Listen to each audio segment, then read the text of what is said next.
चलो तो स्टार्ट करते हैं आज टॉपिक नंबर 3.2.1 से कल से जहाँ से बाकी था। ठीक है, what are the modern day symbols of atoms of different elements. मतलब कि जो भी आज के दिनों में क्या किया गया कि जो पिछली 18th सेंचुरी थी, 18th सेंचुरी के बाद सभी जो एलिमेंट्स थे उस एलिमेंट्स को दिखाने के लिए अभी लिखा नहीं जाएगा। अभी क्या उस एलिमेंट को दिखाने के लिए कुछ सिंबल यूज किए जाएंगे। तो Dalton was the first scientist to use the symbol for elements in a very specific sense. When he used a symbol for an element, he also meant a definite quantity of that element, that is one atom of that element.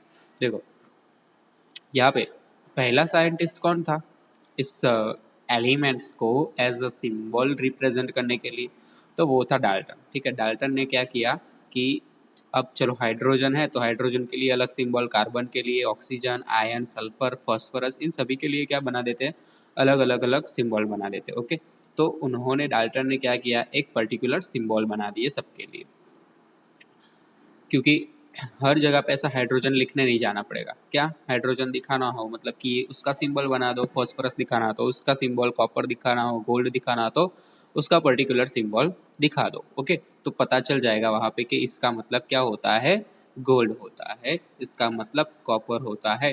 Okay, चलो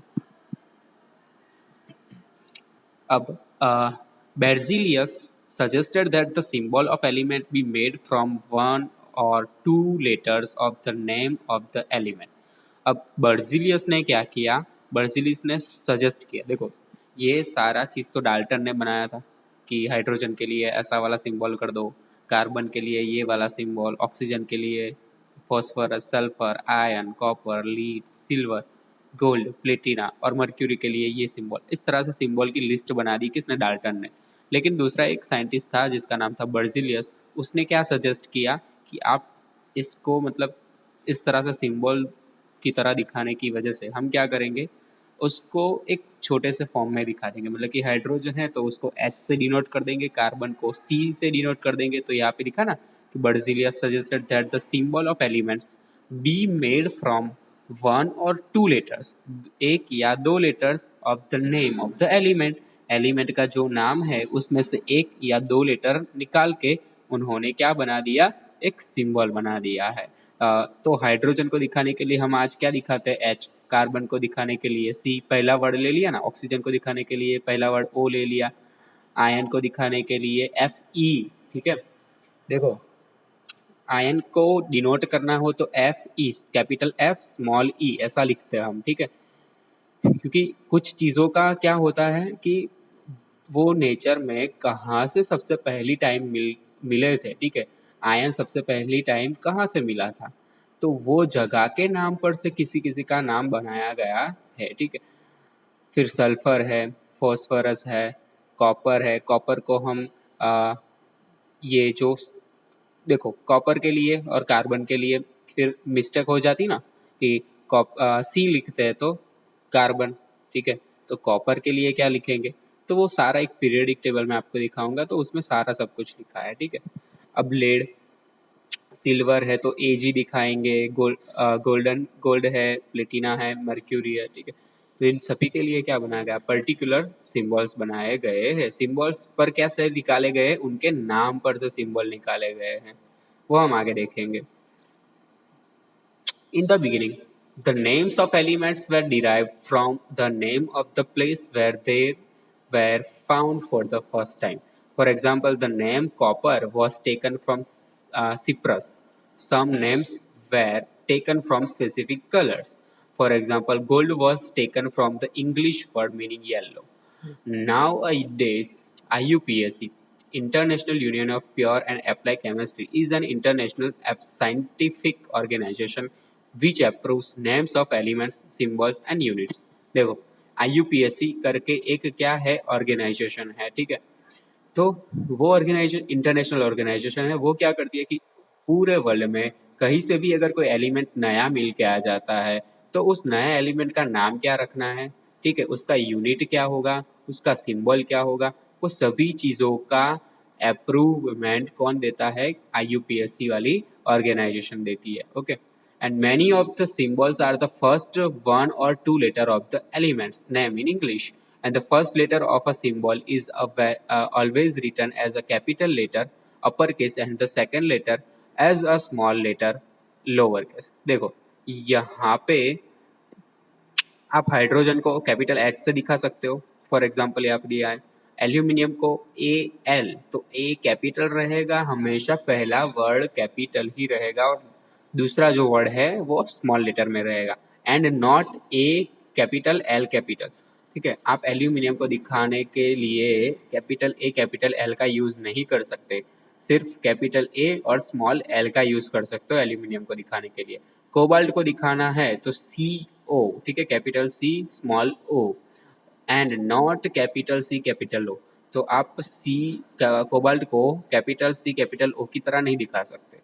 आपको उसको अगर symbolic form में लिखना है तो capital C और small O के फॉर्म में दिखाना पड़ेगा, क्योंकि अगर आप यहाँ पे देखने जाओगे तो C तो किसका हो गया, दोनों कैपिटल दिखाने जाओगे तो C हो गया कार्बन का, O हो गया ऑक्सीजन का. तो कार्बन और ऑक्सीजन दोनों साथ में दिखाए, उसका मतलब ऐसा हुआ. ठीक है, इसलिए को O को किस में, स्मॉल लेटर में दिखाना है. Symbols of some elements are formed from the first letter of the name and a letter appearing later in the name. देखो सिंबल जो होते हैं कुछ एलिमेंट्स के, वो कहाँ से फॉर्म होते हैं, तो उसका फर्स्ट लेटर लिया जाता है और उसके बाद का लेटर लिया जाता है, या फिर इन बिटवीन कहाँ से बीच में से भी कोई एक वर्ड लिया जाता है.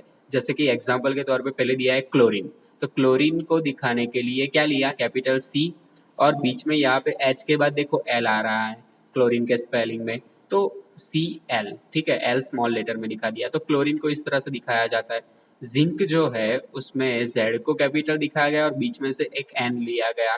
ठीक है, तो ZN एटसेट्रा ऐसा सब कुछ नाम बनाए गए हैं. And other symbols have been taken from the names of elements in Latin, German और ग्रीक. बाकी सारे एलिमेंट्स जो है उनके नाम कैसे रखे गए हैं कि लेटिन में उनको क्या बोला जाता है, जर्मन और ग्रीक में उनको क्या बोला जाता है, उस तरह से उन सभी के नाम लिए गए हैं. कि for example the symbol of ion is Fe. ठीक है, आयन का सिंबल क्या है, कैपिटल F और small E. From its Latin name ferrum, उसका लेटिन नेम क्या है, फेरम. और सोडियम इज Na, सोडियम को किस तरह से दिखाते हैं हम, capital N small A. From natrium, उसका लेटिन नाम जो नेट्रियम है वो उसकी वजह से उसको Na दिखाया जाता है. Potassium is K. ठीक है, क्यों, क्योंकि उसका लेटिन नाम क्या है, कैलियम. ओके,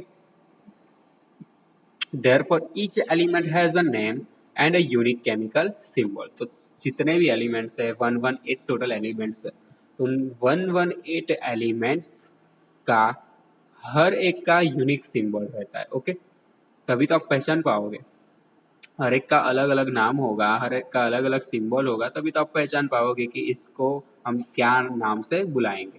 जैसे कि एल्यूमिनियम के सिंबल Al दे दिया, आर्गॉन के लिए Ar, बेरियम के लिए Ba, बोरॉन के लिए B दे दिया, ब्रोमाइन के लिए Br दे दिया, कैल्शियम के लिए Ca, कार्बन के लिए C, क्लोरीन के लिए Cl, कोबाल्ट के लिए Co. दूसरा एलिमेंट कॉपर है, तो कॉपर के लिए क्या लिया गया है, Cu लिया गया है. फ्लोराइन के लिए F कैपिटल, गोल्ड के लिए Au, हाइड्रोजन के लिए H, आयोडीन के लिए I, आयन के लिए Fe, लीड के लिए Pb, मैग्नीशियम के लिए Mg, नियॉन के लिए Ne. ओके, नाइट्रोजन को दिखाने के लिए कैपिटल N, ऑक्सीजन को O, पोटेशियम को K, सिलिकॉन को Si, सिल्वर को Ag, सोडियम को Na, सल्फर को S, यूरेनियम को U, जिंक को Zn की तरह दिखाया गया है.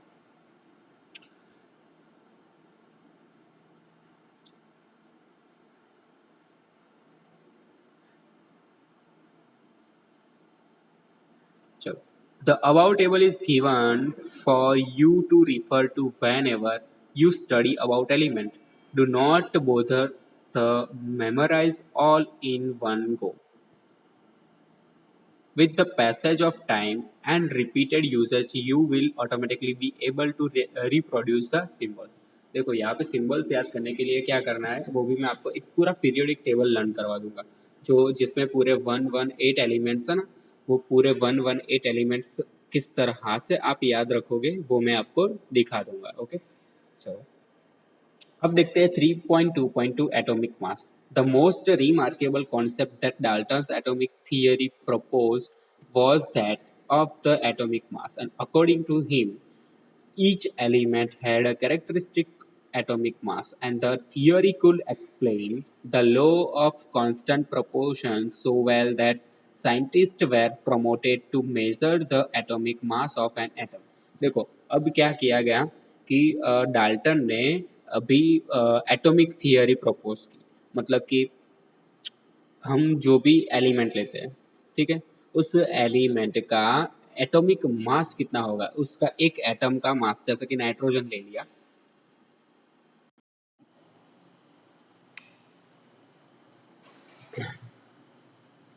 जैसे कि हाइड्रोजन है, तो हाइड्रोजन का क्या लिया गया, देखो एक एटम लिया गया और उस एटम का क्या लिया गया, वजन।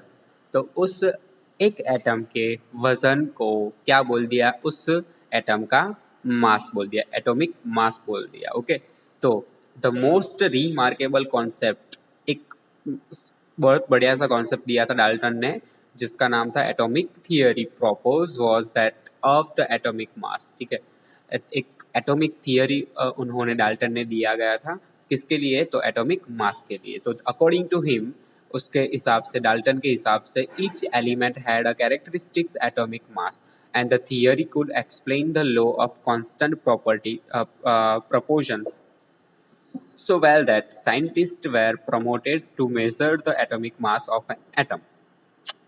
Since determining the mass of an individual atom was a relatively difficult task, relative atomic masses were determined using the law of chemical combinations and the compound form।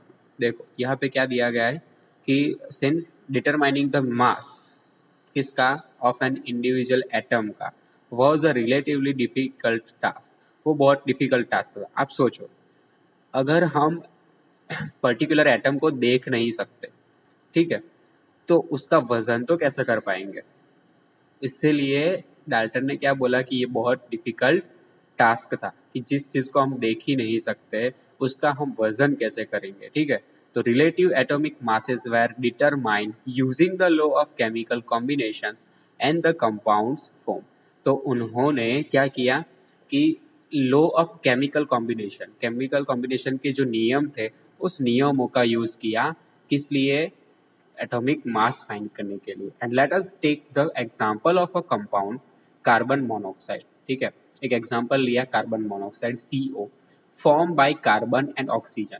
तो ये कार्बन मोनोऑक्साइड कैसे बना, तो कि कार्बन और oxygen के मिलने की वजह से। और it was observe experimentally that 3 gram of carbon combines with 4 gram of oxygen to form CO। तो यहाँ पे क्या दिखाया गया है कि कार्बन मोनोऑक्साइड कब बनेगा, जब 3 ग्राम कार्बन और 4 ग्राम ऑक्सीजन एक साथ मिक्स होंगे, तब क्या बनेगा, कार्बन मोनोऑक्साइड बनेगा। And in other words carbon combines with 4/3 times it mass of oxygen. तो कार्बन का जो मास था, वो कार्बन का मास ऑक्सीजन के मास से कैसा था, 4/3 टाइम्स ज्यादा था। And suppose we define the atomic mass unit earlier abbreviated as AMU, AMU। ठीक है, AMU का मतलब क्या हुआ, फुल फॉर्म हुआ कि A का मतलब एटॉमिक, M का मतलब मास, U का मतलब unit. But according to the latest IUPAC recommendation it is now written as U। मतलब कि एटॉमिक मास यूनिट पहले AMU तरह से दिखाया जाता था, पर IUPAC ने क्या कर दिया, AMU की जगह सिर्फ U लगा दिया, मतलब कि unified mass as equal to the mass of one carbon atom. Then we would assign carbon an atomic mass of 1.0 U and oxygen an atomic mass of 1.33 U। However, it is more convenient to have this number। देखो उन्होंने क्या लिया, एक compound लिया जैसे कि carbon monoxide. अब carbon monoxide में 3 ग्राम क्या डाला गया था, कार्बन डाला गया था, और 4 ग्राम क्या डाला गया था, ऑक्सीजन डाला गया था। ओके,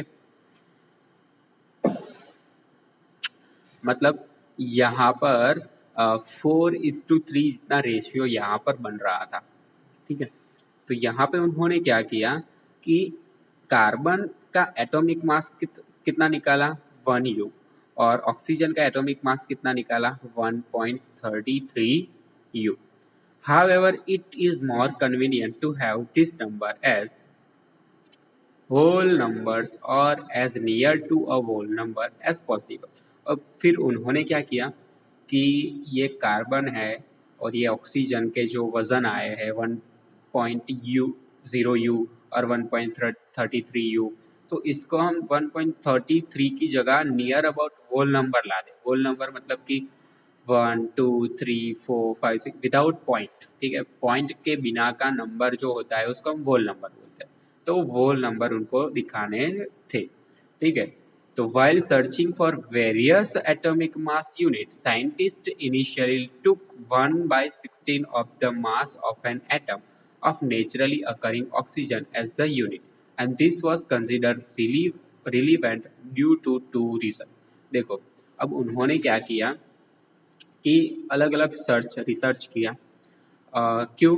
क्योंकि अलग अलग जो एलिमेंट है उनके मास भी कैसे होंगे, एटॉमिक मास अलग अलग होंगे। तो उन्होंने साइंटिस्ट ने क्या किया, इनिशियली एक देखा कि 1/16 of the mass of an atom of naturally occurring oxygen as the unit. उन्होंने बाकी सभी एलिमेंट का वजन निकालने के लिए, एटॉमिक मास निकालने के लिए क्या किया, ऑक्सीजन का यूज किया। ठीक है, ऑक्सीजन का जो वजन था 1/16 वो यूज किया। क्यों ऑक्सीजन ही यूज किया, तो उसके लिए दो रीजन ले। पहला रीजन था कि oxygen reacted with a large number of elements and form compounds. तो ऑक्सीजन है ना, बहुत सारे एलिमेंट्स ऐसे हैं जिनके साथ क्या कर सकता है, रिएक्शन कर सकता है और नया कंपाउंड बना सकता है। And this atomic mass unit gave masses of most of the elements as whole numbers. और यही एटॉमिक मास यूनिट जो है क्या दिया जाता है, सबको दिया गया है, क्योंकि सबका मोस्ट ऑफ यही एलिमेंट, यही एटॉमिक मास निकल के आ रहा है, और इससे मल्टीप्लाई करने से सभी के यूनिट जो मतलब निकल के आ रहे हैं एटॉमिक मास, वो एटॉमिक मास होल नंबर में आ रहे हैं। ठीक है, पॉइंट में आंसर नहीं आ रहा, नियर अबाउट होल नंबर आ ही जा रहा है। However, in 1961, for a universally accepted atomic mass unit, carbon-12 isotope was chosen as the standard reference for measuring atomic masses, and one atomic mass unit is a mass unit equal to exactly 1/12 the mass of one atom of carbon-12, and the relative atomic mass of all elements have been found with respect to an atom of carbon-12. तो यहाँ पे क्या दिखाया गया, देखो, एक atomic mass जो होता है, एक एटॉमिक मास यूनिट, वो क्या होता है, mass unit equal to exactly 1/12 the mass of one atom of कार्बन-12।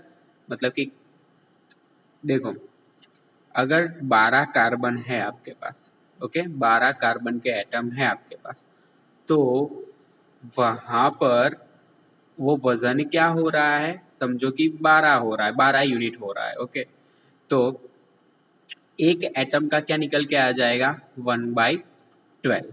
आप ऐसा करते हो ना कि अगर ओके, नीचे एक एग्जांपल दिया ही है तो वही मैं समझा देता हूँ आपको।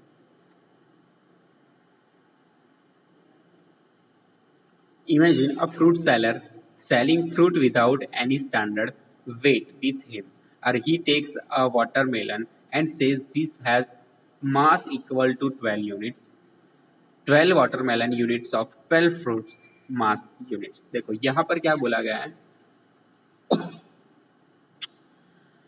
कि यहाँ पर एक 12 यूनिट वजन का बड़ा सा तरबूज लिया गया है। पहली ए फिगर में देखिए, बड़ा सा तरबूज ले लिया गया, ठीक है।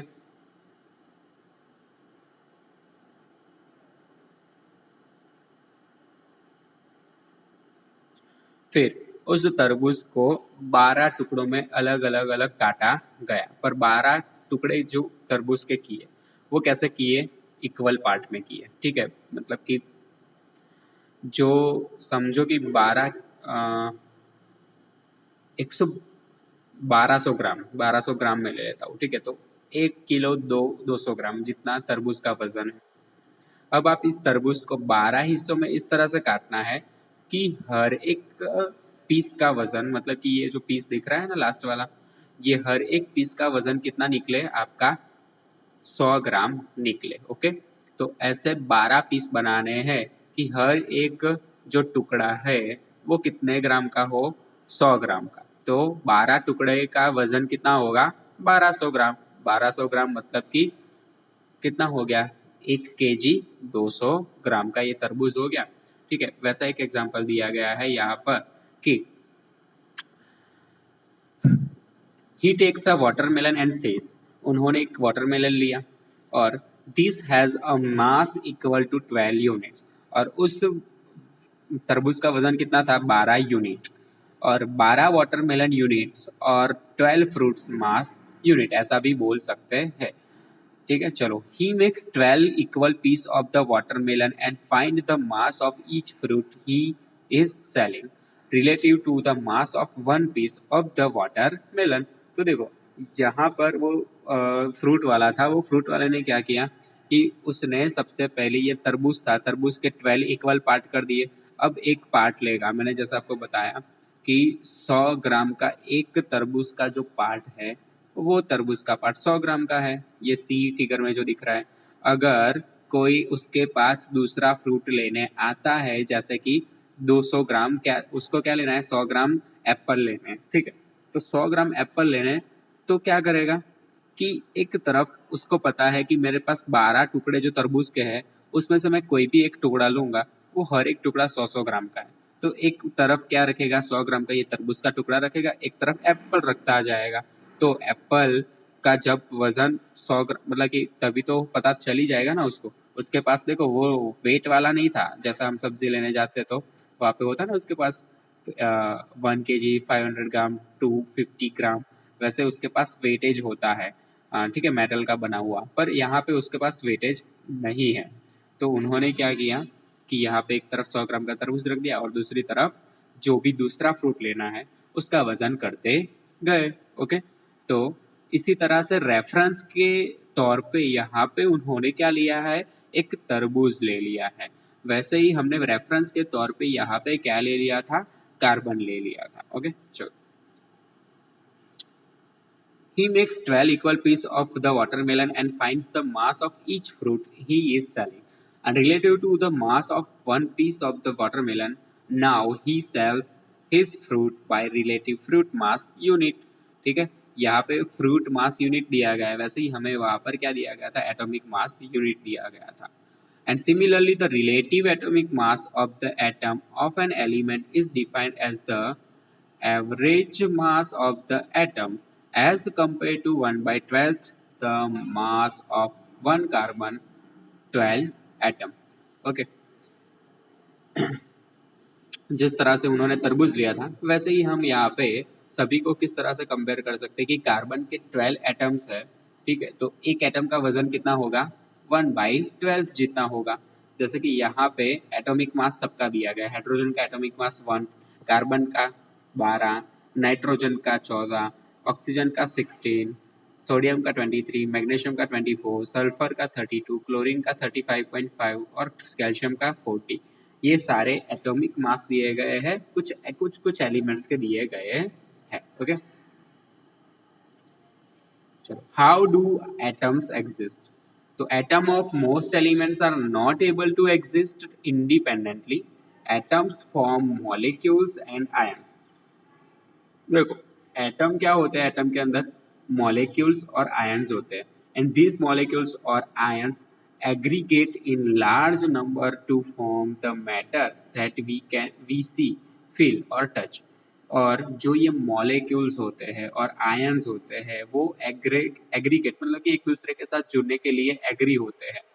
तो जब वो एक दूसरे के साथ जुड़ते जाएंगे, लार्ज नंबर में जुड़ते जाएंगे, तो एक टाइम ऐसा आएगा कि एक मैटर बनने लगेगा, मतलब कि एक चीज बनने लगेगी। ठीक है, जैसे कि आप ईंटें लाते हो, तो ईंटों को एक के ऊपर एक रख के प्लास्टर करके, ठीक है, आप क्या बना सकते हो, बड़ा सा रूम बना सकते हो। वैसे ही यहाँ पे जो एटम्स है वो हर एक तरह से, ठीक है, एटम के अंदर होता है मॉलिक्यूल और आयंस होते हैं, तो वो मॉलिक्यूल और आयंस एक दूसरे के साथ जुड़ने से एक बड़ा सा मैटर बनता है। ओके, चलो, तो उस मैटर को हम क्या कर सकते हैं, देख सकते हैं, फील कर सकते हैं और टच भी कर सकते हैं।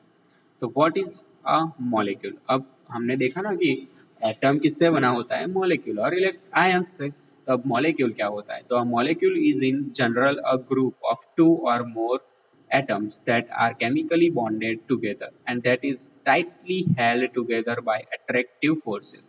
देखो, मॉलिक्यूल क्या होता है जनरल ग्रुप में? दो या फिर ज्यादा atoms that are chemically bonded together. Molecule में ऐसा होता है, जनरली आप देखने जाओ तो वो सिर्फ एक ग्रुप है। कौन से दो चीज़ों का ग्रुप है?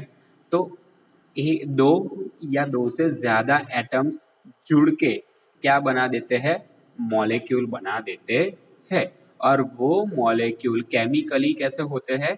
एक दूसरे के साथ बॉन्डेड, जुड़े हुए होते हैं, और that is tightly held together by attractive force. वो दोनों एटम एक दूसरे के साथ टाइटली अट्रैक्टिव फोर्स से क्या हुए होते हैं? जुड़े हुए होते हैं।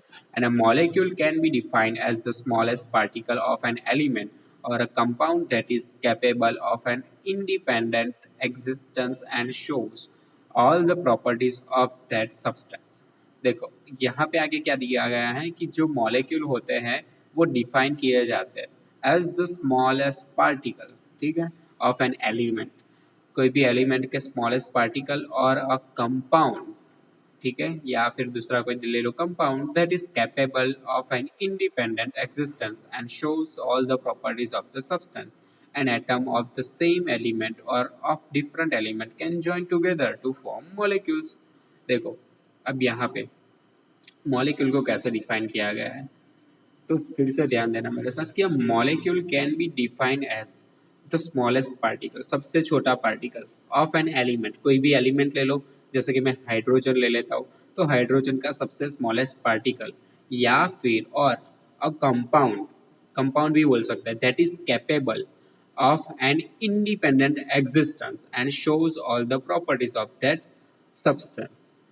ठीक है, वो सब्सटेंस की जो भी प्रॉपर्टीज है वो प्रॉपर्टीज आराम से दिखा सकता है। ओके, और atoms of the same elements और ऑफ डिफरेंट एलिमेंट, ठीक है, atom of the same element, same elements के एटम्स या फिर डिफरेंट एलिमेंट्स भी उसके साथ जुड़ सकते हैं और क्या फॉर्म कर सकते हैं? मॉलिक्यूल्स फॉर्म कर सकते हैं।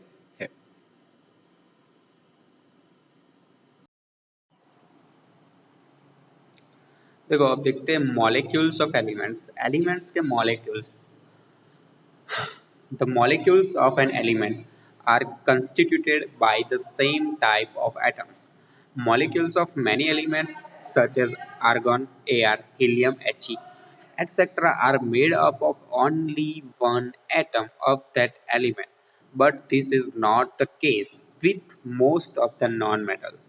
देखो, यहाँ पे क्या बोला गया है कि जो मॉलिक्यूल होते हैं कोई भी एलिमेंट के, are constituted by the same type of atoms, atom के टाइप से, जैसे कि सेम टाइप के एटम्स है उसमें आपको सेम टाइप के मॉलिक्यूल देखने को मिलेंगे। तो मॉलिक्यूल्स ऑफ मैनी एलिमेंट्स, जैसे कि आर्गन देख लो, हीलियम देख लो, वो उसमें एक तरह के आपको क्या देखने को मिलेंगे? मॉलिक्यूल ऑफ एटम देखने, एलिमेंट मॉलिक्यूल्स देखने को मिलेंगे, are made up of only one atom of that element. But this is not the case with most of the non metal. तो ये सारी चीज़ें मेटल में पॉसिबल है, पर कुछ कुछ नॉन मेटल ऐसा है जिसमें ये सारी चीज़ें पॉसिबल नहीं है। For example, a molecule of oxygen consist of two atoms of oxygen and hence it is known as the diatomic molecule.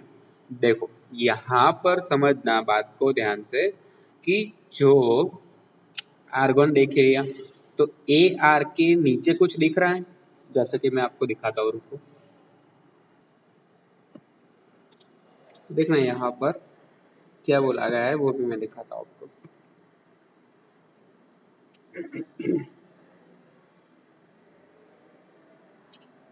यहाँ पे सबसे पहले लिखा क्या है कि the molecule of an element are constituted by the same type of atoms molecule of many elements such as argon. देखो यहाँ पे आर्गॉन को मैं लिखता हूँ AR, ठीक है। तो इसको हमेशा यूज करेंगे तो AR के फॉर्म में यूज करेंगे, ना ही कि AR2 AR3 ऐसा नहीं लिखा जाएगा इसको। मतलब लिखा जाएगा, वो कब लिखा जाएगा वो भी मैं आपको दिखाऊंगा, ठीक है। पर अभी सिंपली उसके मॉलिक्यूल की बात करें तो मॉलिक्यूल में सिर्फ AR ही लिखा जाएगा, हीलियम में HE ही लिखा जाएगा। क्यों पता है? देखो यहाँ पर आर्गॉन के सिर्फ एक ही एटम लेंगे हम, मतलब कि ये छोटा सा एटम, इस एटम में ही हमें क्या मिल जाएगा? मॉलिक्यूल, ठीक है। एक ही एटम में क्या मिल जाएगा? मॉलिक्यूल। हीलियम के एक ही एटम में क्या मिल जाएगा हमें? मॉलिक्यूल मिल जाएगा। ऐसा सिंपली ये सारी चीज़ें किस में पॉसिबल है? तो मेटल सारी चीज़ें जो होगी, तो मेटल में क्या है, ये सारी चीज़ें पॉसिबल बन जाएगी जब आप बात करते हो नॉन मेटल की, ठीक है। तो नॉन मेटल में देखिए कि जैसे कि ऑक्सीजन है, ठीक है। ऑक्सीजन देखेंगे हम, तो ऑक्सीजन को हम हमेशा O2 लिखते हैं, ठीक है। क्यों O2 लिखते हैं? क्योंकि उसके जो दो एटम्स होते हैं, ठीक है, जैसे कि एटम नंबर 1 एटम नंबर 2, इन दोनों एटम को मिलके क्या बनता है? एक मॉलिक्यूल बनता है यहाँ पर, ठीक है। तो वहां पर एक मॉलिक्यूल कब बनेगा ऑक्सीजन में? जब उसके दो एटम्स आएंगे तब एक मॉलिक्यूल बनता है, ठीक है। इसीलिए हम O2 लिखते हैं। और जैसे कि ओजोन है, ठीक है, if 3 atoms of oxygen unit into a molecule, देखो यहाँ पर दूसरा एक नाम दिया गया है, जैसे कि दो एटम मिक्स होके एक मॉलिक्यूल बनता है तो उसको क्या बोलेंगे हम? डायएटॉमिक, ठीक है। दो से जुड़ के बन रहा है इसलिए हम उसको बोलेंगे डायएटॉमिक। और if three atoms of oxygen unite into a molecule instead of the usual two, we get ozone O3, ठीक है। जब ऑक्सीजन में दो की जगह कितने एटम्स आ जाएंगे? 3 एटम्स आ जाएंगे, जैसे कि O3 बन जाएगा। तो O3 मतलब कि तीन मॉलिक्यूल, 3 एटम्स मिक्स होके क्या बनेंगे? एक मॉलिक्यूल बनेंगे। तब वहां पर ये क्या बन जाएगा? ओजोन बन जाएगा, ओके। ऑक्सीजन नहीं रहेगा, ये सिर्फ ऑक्सीजन रहेगा। The number of atoms constituting a molecule is known as atomicity. तो देखो जो नंबर होता है एटम का कंस्टिट्यूटिंग अ मॉलिक्यूल, ठीक है, वो क्या बताता है? मॉलिक्यूल बताता है कि दो ऑक्सीजन के लेयर मिक्स होने से, दो ऑक्सीजन के एटम मिक्स होने से बनता है एक मॉलिक्यूल, ओके। तो उसको हम क्या बोलेंगे? एटोमिसिटी बोलेंगे। Metal and some other elements such as consist of a very large indefinite number of atoms bonded together. तो यहाँ पे देखना, मेटल्स और सम अदर एलिमेंट्स, मेटल्स की बात की गई है और दूसरे अदर एलिमेंट्स की बात की गई है। तो सच एज कार्बन, जैसे कि एग्जाम्पल के तौर पे लिया गया है carbon, do not have a simple structure but consist of a very large and indefinite number of atoms bonded together. वो सिंपल स्ट्रक्चर नहीं बनाता, कार्बन कभी भी सिंपल स्ट्रक्चर नहीं बनाता, पर कंसिस्ट करता है very large and indefinite number of atoms bonded together. But उसके साथ क्या है? वेरी लार्ज नंबर्स में एटम्स जुड़े हुए होते हैं। और let us look at the atomicity of some non metals. तो कुछ नॉन मेटल्स की एटोमिसिटी यहाँ पर दी गई है, जैसे कि टाइप्स ऑफ एलिमेंट्स, यहाँ पे सारे नॉन मेटल्स दिए गए हैं और उसकी एटोमिसिटी दी गई है। जैसे कि आर्गोन है वो मोनो एटोमिक, मोनो एटोमिक का मोनो का मतलब होता है एक, ठीक है। तो वो सिंगल एलिमेंट सिंगल एटोमिक में ही आपको देखने को मिल जाएगा। हीलियम जो है वो मोनो एटोमिक है, तो उसमें भी आपको सिंगल ही देखने को मिला, जैसा मैंने दिखाया कि एक एटम से ही एक मॉलिक्यूल बन जाता है। और ऑक्सीजन में देखेंगे तो डाई एटोमिक, मतलब कि दो एटम मिक्स होके क्या बनाएंगे वहां पे एक मॉलिक्यूल। हाइड्रोजन में भी दो एटम मिक्स होके एक मॉलिक्यूल बनाएंगे। नाइट्रोजन भी दो एटम मिक्स होके एक मॉलिक्यूल बनाएंगे। क्लोरीन में भी डायटोमिक है तो डायटोमिक मतलब कि दो हाइड्रोजन के एटम मिक्स होके एक मॉलिक्यूल बनाएगा। और फॉस्फोरस में टेट्रा एटोमिक है तो तीन एटम मिक्स होके वहां पर क्या बनेगा, एक मॉलिक्यूल फॉर्म होगा। सल्फर में पोली एटॉमिक है लेकिन पांच एटम मिक्स होके वहां पर क्या बनता है, एक जो सल्फर का स्ट्रक्चर रेडी होता है। ठीक है, चलो अब आगे देखते हैं कि मॉलिक्यूल्स ऑफ कंपाउंड। तो atoms of different element join together in definite proportions to form molecules of compounds. Few example are given in table 3.4। तो 3.4 में देखते हैं तो कंपाउंड क्या है, पहले वाटर H2O, कंबाइनिंग एलिमेंट उसके साथ क्या है, हाइड्रोजन और ऑक्सीजन। रेशियो बाय मास क्या है, 1:2। कल हमने देखा था ना कि पानी, जो भी मॉलिक्यूल्स होते हैं, जो भी कंपाउंड होते हैं, उस कंपाउंड में प्रोपोर्शनलिटी में सब कुछ जुड़ा हुआ होता है कि पानी आप कहाँ से भी उठाओगे उसमें हाइड्रोजन, सपोज कि आपने 9 ग्राम पानी उठाया तो उसमें 1 ग्राम हाइड्रोजन देखने को मिलेगा, 8 ग्राम ऑक्सीजन। एमोनिया है जो NH3, उसमें नाइट्रोजन और हाइड्रोजन दोनों मिक्स होते हैं तो नाइट्रोजन 14 ग्राम होगा और जो 3 ग्राम हाइड्रोजन देखने को मिलेगा। फिर कार्बन डाइऑक्साइड CO2 है तो उसमें कार्बन और ऑक्सीजन, ठीक है, तो कार्बन का जो रेशियो है वो 3 होगा, ऑक्सीजन का जो रेशियो है 8 होगा। ओके, तो इस तरह से आपको क्या देखने को मिलेंगे, मॉलिक्यूल्स देखने को मिलेंगे सब कुछ कंपाउंड्स के। मतलब कि कार्बन के 3 होंगे और ऑक्सीजन के 8 होंगे। ठीक है, activity 3.2 refer to table 3.4 for ratio by mass of atoms present in molecules and table 3.2 for atomic masses of elements. Find the ratio by number of atoms of elements in the molecules of compound given in table 3.4। तो देखो table 3.4 में जो भी compounds दिए गए हैं, ठीक है, उसका हमें रेशियो निकाल के दिखाना है नीचे वाले टेबल में। The ratio by number of atoms for a water molecules can be found as follows। सबसे पहला हम वाटर के बारे में देखते हैं। तो वाटर में देखो H2O इतनी चीजें आती है, ठीक है। H सबसे पहला हाइड्रोजन आया, रेशियो बाय मास देखेंगे तो वो 1 है, एटॉमिक मास भी 1 है, तो mass ratio upon atomic mass, ठीक है। अब देखो रेशियो बाय मास है 1 और एटॉमिक मास है भी 1, तो 1 डिवाइड बाय 1 कितना आंसर आया 1, तो सिंपलेस्ट रेशियो कितना हुआ 2।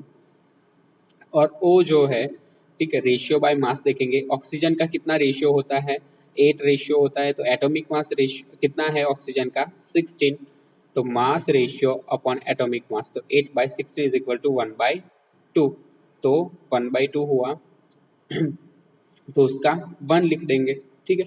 तो thus the ratio by the number of atoms for water is H jam O is equal to 2 jam 1।